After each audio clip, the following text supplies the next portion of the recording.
En tous les cas, il y a les livraisons d'armes françaises qui font bondir et réagir Moscou, la Russie, Benjamin. La France est dans le viseur.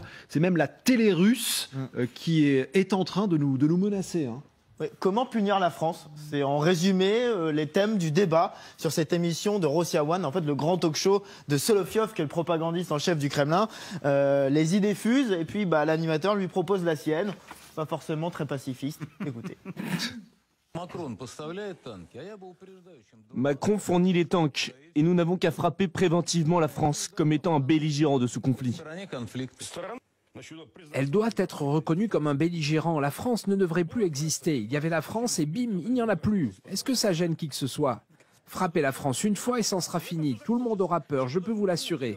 Personne ne voudra y aller. Il n'y a pas besoin d'engager notre potentiel stratégique. Nous avons assez de munitions pour détruire la France ou la Grande-Bretagne. Alors on frappe la France et puis on voit après quoi. Hein. Là, les conséquences d'une frappe, on n'en parle pas. Ce qui est intéressant, c'est de voir les deux protagonistes. Donc Vladimir Solovyov, on en parle beaucoup, c'est le propagandiste en chef. Et puis ce monsieur-là qui dit qu'il faudrait supprimer la France, c'est Andrei Gourouliev. Alors c'est pas un éditorialiste, juste éditorialiste. Il est quand même député de la Douma et c'est pas la première fois qu'il propose comme ça de raser des villes ou des pays. Il avait parlé de la Pologne, il avait parlé de Berlin, il avait parlé de Londres et maintenant c'est la France. Je ne suis pas sûr que ces menaces fassent encore vraiment peur aux Occidentaux.